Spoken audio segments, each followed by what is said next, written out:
God, grant me the serenity to accept the things I cannot change, the courage to change the things I can, and the wisdom to know the difference. If you're listening to this today, it means you've likely spent some time thinking how things need to change. You've told yourself you're tired of being sick and tired. The first step of recovery has been often described as a leap of faith, but honestly, it doesn't feel like a leap. It feels like a giant mountain, and you're trying to move it with your bare hands. It feels heavy, terrifying, but here's the secret. You don't have to move the mountain today. You can look at it and decide that you're just tired of climbing it alone. I'm Katherine, and this is Set Apart Recovery. Today, we're talking about the very first inch, not the first year or the first month, just the first step. This podcast discusses recovery and lived experiences, mainly mine. I won't go into graphic details. We encourage you to take care of yourself while listening. This is not therapy. I am not a licensed therapist, and listeners should reach out to help if they need it. If you're having an emergency, call 911 or 988 for a crisis substance abuse support line. Now, acknowledge that admitting there is a problem isn't defeat. It's actually a discovery. There is a myth about recovery is like all of a sudden you get like this light bulb of clarity. We're going to debunk that right now. We get this from movies. The character reaches some kind of like rock bottom. There's a dramatic realization, and all of a sudden they have all the willpower in the world to stop their addiction. In reality, most people start recovery 99% unsure. When I started my recovery, I was not even sure what I liked to eat for dinner. Granted, a lot of this uncertainty was brought up by the fact that I made a drastic change, that I decided to leave the abuse of the marriage, and I was on my own for the first time in a long time. I was codependent. I didn't know myself or who I wanted to be. You might be sitting here thinking, well, I'm just not ready yet. I still like a lot of my old habits. I'm not strong enough. Well, something might surprise you. You don't have to be ready to get started. When I started my recovery, I thought by giving up the one thing, alcohol, I would lose everything. But what I found out is by giving up the one thing, I actually gained everything. Recovery isn't for people who aren't afraid, it's for people who are terrified and do it anyway. If you're waiting for the day when the fear goes away, things might just get easier, you might be waiting forever. The fear just doesn't go away thinking about it, it goes away by moving through it. There's a saying out there, I'm sure you've heard of it, do it afraid.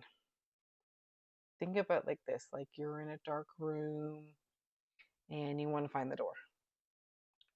You don't wait for the lights to come on. You go searching for the light switch. You reach out your hand, you're just looking around on the wall, and you're reaching out. And that's what you're doing today, reaching out. I was afraid to go to meetings because when I started, I was still in my abusive marriage. And actually, I thought that admitting I needed help could be used against me. I didn't have a problem with drinking until I said I had a problem with drinking. Now, that could be weaponized against me at that time, and I was horrified to try to ask for help. I thought it would definitely deem me unfit as a parent if I admitted I needed help. But I knew I had to take movement. This was no longer working for me. So that movement can be very small. So let's talk about that mountain. You're looking at the top of it and it's very overwhelming. Don't look at the peak, just look at your boots. If you look at the peak, you'll get overwhelmed. It's too much to do. I'm not strong enough. I don't have the endurance. I'm, I don't have the help. But if you just put one foot in front of the other and look at your feet, you're moving. So I just want to give you 3 concrete steps today that you can apply. Step 1 is tell the truth. Recovery can feel like a life sentence when you're standing at the start. Your first action is to shrink your timeline. Your goal for today is not to stay healthy and sober for the rest of your life. The goal today is simply to make it to the time you go to sleep tonight. An action behind telling the truth is you can tell one person. That could be a trusted friend, or you can make a phone call to a recovery hotline, or you can actually attend a group and tell one person. Why does this matter? Is it enough that I admitted I had a problem? I'm telling you, it really matters. Secrets die when they are spoken. The moment you share the truth with one person, you are no longer doing this on your own. You literally have just recruited your first ally. You don't need a speech. It doesn't need to be fancy. You don't need to even say, I'm not okay and I want to be.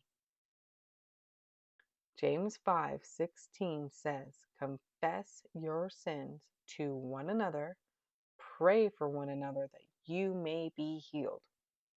Step 1 of the 12 steps is to admit that we are powerless over alcohol and that our lives have become unmanageable. And that is the 12 steps from AA and 12 traditions. You can download this on the AA app or go to aa.org to find that. Celebrate recovery. Step is we admitted that we are powerless over our addictions and compulsive behaviors, that our lives have become unmanageable. You can find that step through the Celebrate Recovery app or celebraterecovery.com. Step 2 is about your environment. Your brain is wired to follow your patterns. Your patterns become your habits, and your habits become your character. So we need to put up some roadblocks. I had to take severe action to changing my environment. I'm not saying you have to do this. It was a very severe decision. I had to leave the abusive marriage, who was also my supplier and someone I had a trauma bond with. I had nowhere to go.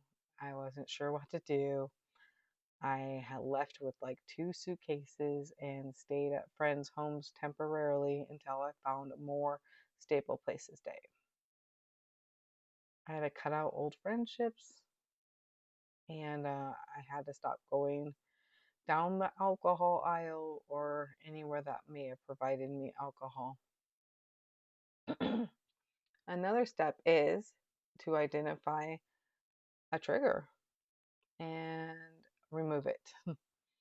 This might mean pouring out the rest of your bottle, flushing down the rest of your pills or alcohol, deleting a specific app or contact from your phone.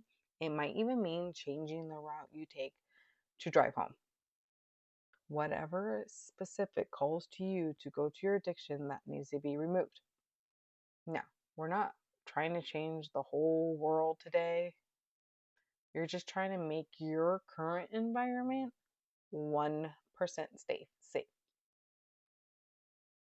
By removing that one thing, you are sending a signal to your brain. You're actually rewiring your brain that says things are different now. We're under new management. Step 3 is gather some information. You need to see that other people have survived what you're feeling right now. An action behind this is you find one support group. Now, you don't have to attend today. You don't even have to turn on your camera on a Zoom. You just find the time and the place. You can go to a website like aa.org, Smart Recovery, celebraterecovery.com, or a local mental health resource center. You just look at your calendar, see the names and the times, see what might work for you, see what one you might be brave enough to try to attend. Just knowing where that room is takes away the mystery of where can I find help and get a meeting. It makes the first step look like more of a doorway than falling off a cliff. So we can just recap what we can do that are actionable today is tell one person the truth today, remove one physical trigger from your space, or find the time in local support group or Zoom or in person. And that's it. That's literally the hardest inch. If you do those things, you aren't thinking about recovery anymore. You are in your recovery journey. We covered a lot of ground in a very short amount of time. We talked about the fear, the first step, the myth of waiting for the perfect moment. Um, these 3 small things you can do right now will move you forward. And I want to leave you with this. Recovery is not a performance. There are no judges, no grades, no one's watching you. You are held accountable for your own recovery. If your first step is shaky and you're scared, that's okay. Just take the step forward. You may even take 2 steps back tomorrow, but at least you've learned what the first step looks like. The person you were yesterday doesn't have to be the person you are tomorrow. The cycle of I'll start one day or I'll start when things get easier can end right here, right now. You don't need a massive burst of inspiration. You just need enough courage to be honest for 60 seconds. So before you switch off this YouTube or audio, go back to your day and just pick one of those actionable steps. Just one. Do it before you put your phone away or your computer. Check the show notes for this episode. I put links for the helplines we discussed today and the websites. I will also put a link for the private Facebook group I've created called Set Apart Recovery, where you can share anonymously for your protection, a safe group, your recovery journey, and also find resources that are free to get help. Um, so just remember, if you reached out today and like it didn't go perfectly, the world is full of people that can help you carry this weight.